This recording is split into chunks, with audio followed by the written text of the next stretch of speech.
Getting to the money. Everybody mad. I think I'm getting too much money. Hi everybody, welcome back to my channel. My name is Melissa and this is my channel, Naturalizta.beauty. If this is your first time here, welcome. If this is not your first time here and you are a returning subscriber, how you doing? How you doing? Anyway, today's video will be my recommended natural hair tips for those who are kind of struggling about what to do with their natural hair, or it can be tips for someone who is newly natural or considering going natural. And I hope that this video is helpful for you.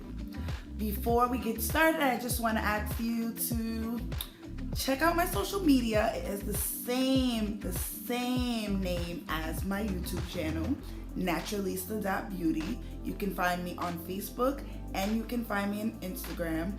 And if at any point in the video that you do like this video, feel free to give me a like, and you can subscribe and check out the rest of my content. So let's go. So the first tip I have to say is natural hair is not easy. I'm not even gonna sit here and lie to you and make it seem like it's an easy thing to do. No. Natural hair is not to manage at first. It takes lots of patience, lots of self-control, lots of self-love, lots of time, and lots of energy. I'm not even gonna lie. You see all this hair? Listen. It's having an open mind and just knowing that it's not gonna be easy. There are gonna be people who are gonna be hating. There are gonna be people who will try to put you down. None of that matters. There will be times that you will get upset, you will get frustrated, you will feel like, yo, I'm tired of this. Like I'm just tired of my hair. But all of that to say is just a part of the natural hair experience, and you will be fine. You'll be fine. As time goes by and you get used to your hair, you get to know your hair, you will begin to be more comfortable and you will just feel more poppin' because you are poppin'.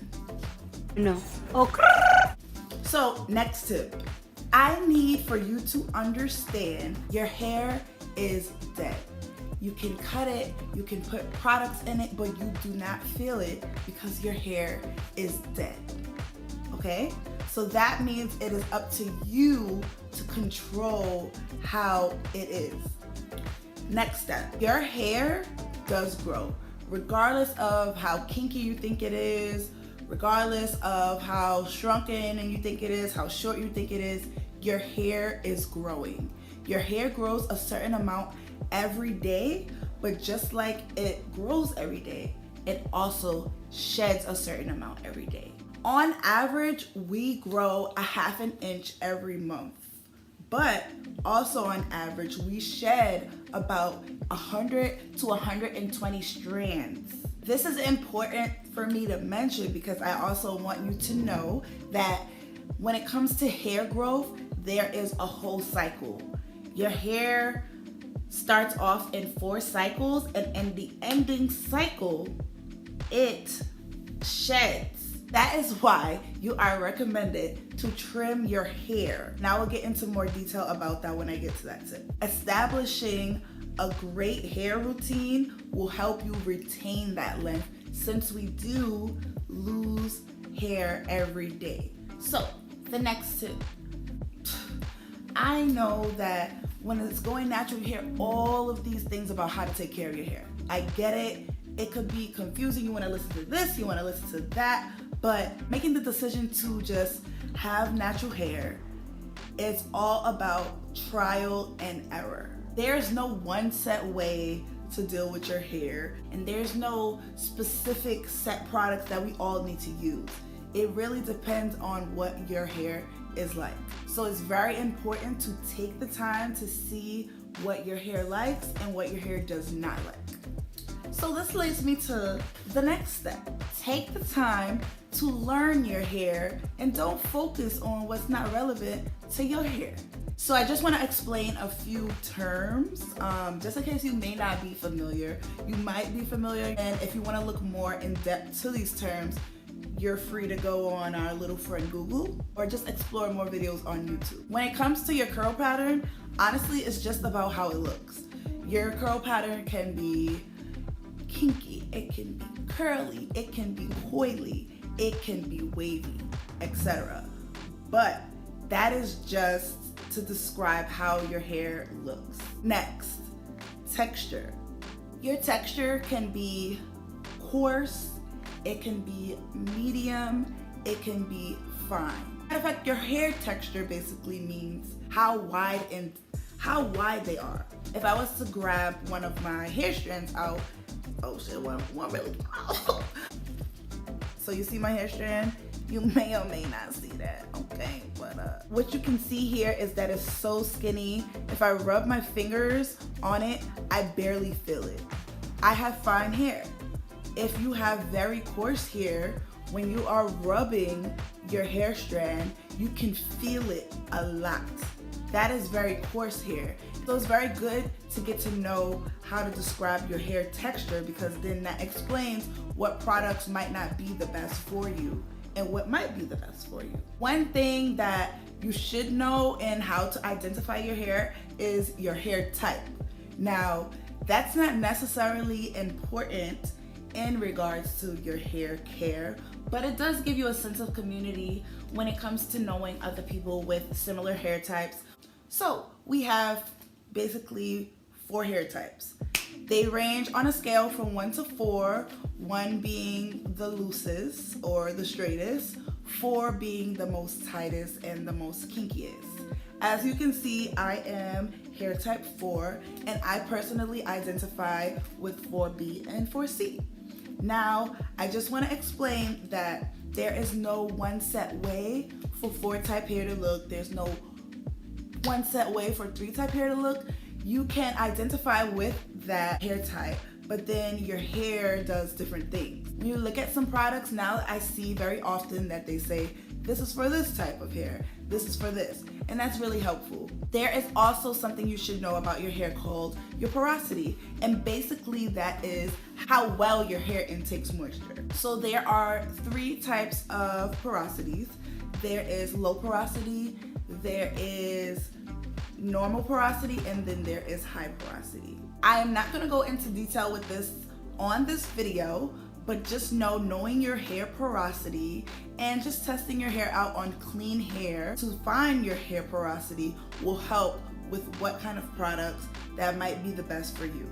If you want me to do a video on this, let me know down below. Okay. Lastly, it is very helpful to know your hair density. Your hair density is not always like the most important thing to know, but like I said, when you're getting to know your hair, you want to know all of these factors about your hair. Anyway, you can have a thick or high density, or you can have a thin or low density. With me, I consider myself thick density, even though I have fine hair. That basically describes how much hair is in a section, like how many hair strands grow in each section. So you see some people with thin hair where you can still see their scalp sometimes. That person may have a low density, so they might not have as much hair strands growing in each section. So overall, density is basically the volume of the hair on your head. So, sis, bro, fam, my next tip is on trimming. Yes, I said cut. Cut it. Aim for hair trims every 3 to 4 months. Me personally, I try to get my hair trimmed every quarter, which is, there are 4 quarters in a year. There is 4 hair cycles that your hair goes through. So every 2 to 3 months, your hair is starting a new cycle. So whenever your hair cycles restart over, it's really good for you to refresh your hair and give it a trim so you can retain that length. I know a lot of people are scared of cutting their hair. They think instead of cutting this much, that they're gonna cut this much. Now, a trim can turn into that much if you're not getting your trims. Okay? Don't play yourself, don't play your hair, and get your trims. Do not wait too long to get your trims, because then when it is time to trim your hair, like if you're trimming it once a year, you're gonna be upset with how much does have to come off the longer you wait. Another sub tip to that trimming tip is the more kinkier your hair is, the more coily it is, the more tight it is, the more susceptible it is to getting in knots, to getting in tangles, and to breakage. So my next tip is to establish a hair regimen or a hair routine, adopt it, and stick with it, okay? You need to be consistent. Your hair will tell you what it likes, your hair will tell you what it needs after you get to know it over time. So this is very important because whatever your hair likes, your hair will continue to want. While you're establishing your regimen about like how you're gonna care for it, you can't forget about your scalp. You wanna make sure that you're also taking care of your scalp because that's where the hair is growing from. And if your scalp is not healthy, if your scalp is dirty, if your scalp is dry, if your scalp is struggling, your hair might not be the best that it can be. So you have to make sure, just like you're giving your hair love, you also need to give your scalp love. Got it? Alright. So me mentioning setting up a regimen for wash day leads me to my next few tips. I'm gonna start with washing. Point blank, you need to wash your hair. I know that there's a myth sometimes in the Black community or in Black culture where we hear like if you leave your hair alone, if you leave it dirty, your hair grows more. No. In order for your hair to be at its healthiest state, you need to do everything on clean hair. In order for you to retain the optimum moisture that you need to do that on a clean scalp with clean strands. It's like every part of your routine works its best when your hair is clean. If you can see the dirt under your nails when you scratch your hair, it might be time. If your hair's itching a lot, it might be time. If your hair is shedding a bit more often, it might be time. When you're looking for products to wash your hair, of course you should pay attention to ingredients. You'll occasionally hear that you should use products without silicones.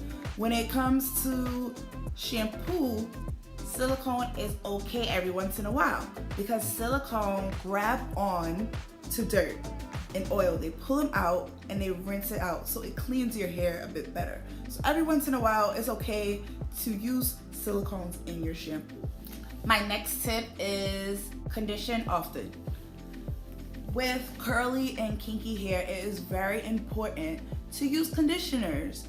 Whether it be a co-wash, whether it be just a regular conditioner, whether it be a leave-in conditioner, whether it be a deep conditioner, conditioner is very important in returning moisture back into your hair strands. When picking a good conditioner, you want to consider, does this conditioner have good slip? Which means I can run my fingers easily through it and detangle. Does it have good detangling properties? Is it thick? Is it nourishing? Is it smoothing to my hair? I want to also say that each time you wash your hair, because you are washing all of the products out your hair, all the moisture, all of the natural oils that your hair holds in its hair, you want to follow up with a conditioner, whether it be a regular conditioner or a deep treatment.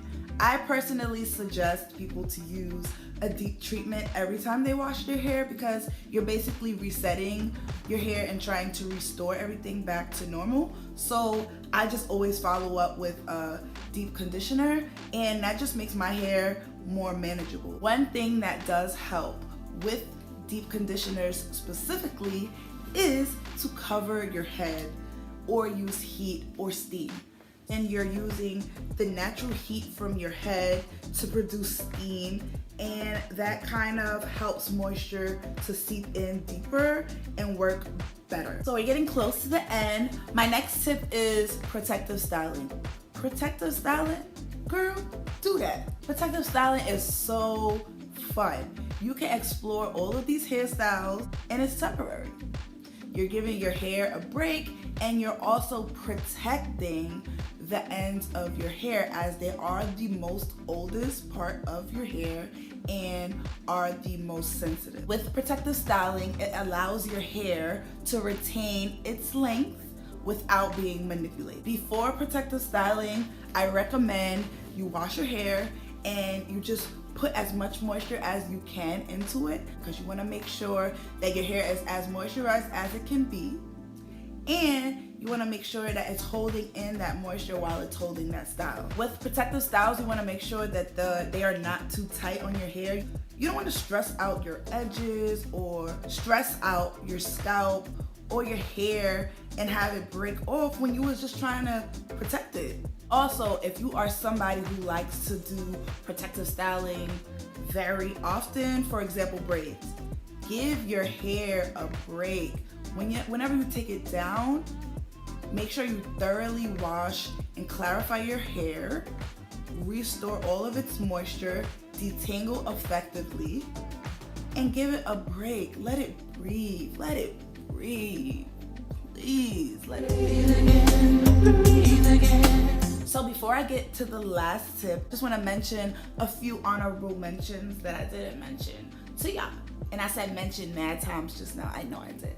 But anyway, when it comes to water, water provides your hair the best moisture, but it is important to know that your hair is the most weak and the most sensitive when it is wet.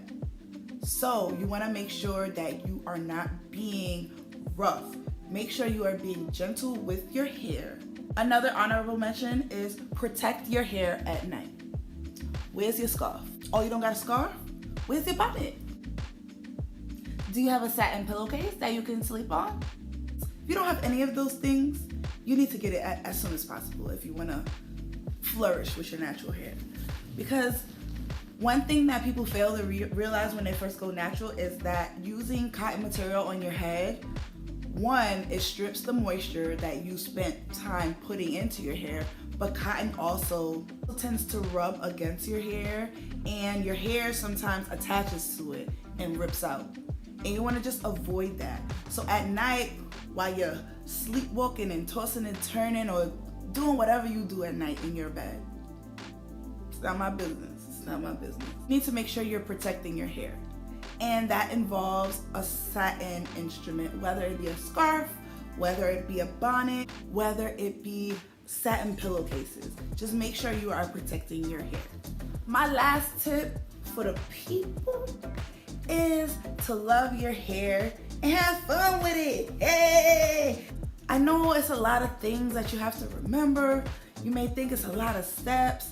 There are certain things you need to do to care for it, but what is very important is to know why you decided to go on that path and know that natural hair is fun. Like, yes, like, love it, embrace it, have fun, and celebrate your hair. So that is the last tip I have for this video specifically. I hope that these tips really helped you. If there was something that I mentioned that you would like me to go more in depth about, please leave it in the comments below. And if you have any other questions about your hair, I am here for you. If you like this video, don't hesitate to give it a like down below. And while you're at it, you can go ahead and subscribe down below to my channel. And don't forget to click the bell next to the subscribe button for post notifications so that you can be informed of every time that I upload, that you join the family. But otherwise, stay blessed, stay loving yourself, and have fun with it. Hey! I'll see you guys in the next video.